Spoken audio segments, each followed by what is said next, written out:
Bonjour à tous, un nouveau podcast dans lequel je vous donne quelques conseils pour apprendre le français ou bien pour améliorer votre apprentissage de la langue française.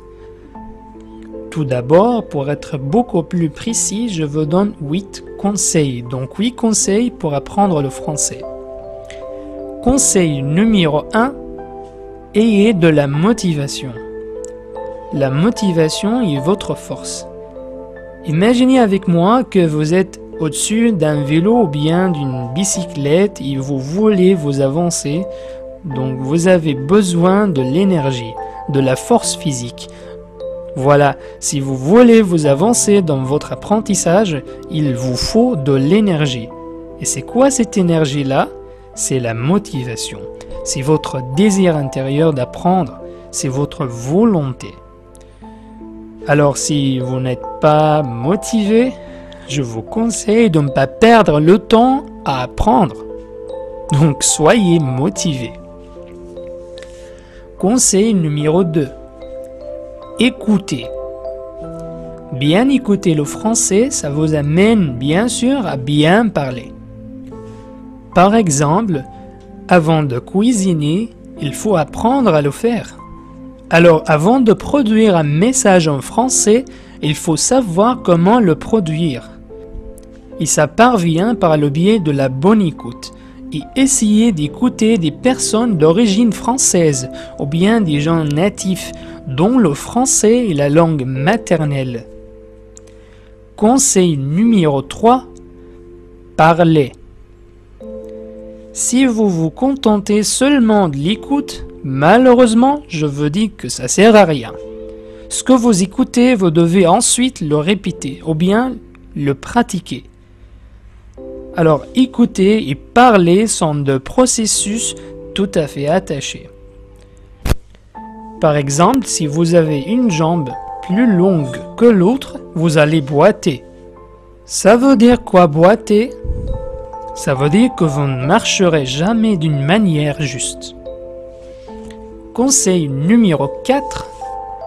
Faites de l'apprentissage du français une habitude quotidienne. Par exemple, si vous buvez du café chaque jour à un temps précis, ça sera une habitude. Et ça sera aussi un besoin urgent ou bien une exigence habituelle. C'est la même chose pour l'apprentissage d'une nouvelle langue. Conseil numéro 5. N'apprenez pas des mots isolés. Vous savez que votre cerveau maintient ce qui a un sens beaucoup plus longtemps que ce qui n'a rien à dire. Et vous savez aussi qu'un seul mot peut avoir plusieurs sens et ça dépend du contexte. Donc c'est mieux d'apprendre des phrases ou bien des propositions, des expressions pour maintenir l'information à long terme. Conseil numéro 6. Sachez que vous êtes capable. Vous ne parvenez jamais à apprendre le français si vous avez une vision négative à l'égard de votre capacité d'apprendre. Sachez que chaque personne peut apprendre une langue étrangère et la parler comme si elle est native. Donc, ayez de la confiance en vous-même. Conseil numéro 7. Ne craignez pas les fautes. L'objectif principal de l'apprentissage d'une langue est de communiquer.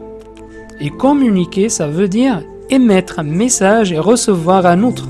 Peu importe la bonne prononciation, peu importe la bonne grammaire, peu importe la bonne orthographe si vous écrivez.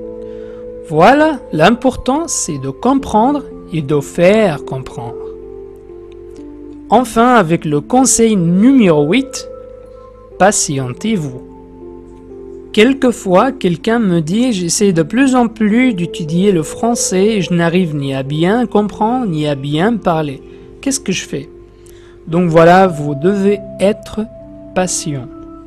L'apprentissage d'une langue, ce n'est pas quelque chose de magie. Ça exige un grand effort.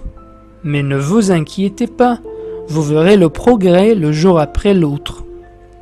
Enfin, je vous remercie infiniment de m'avoir écouté et à la prochaine fois.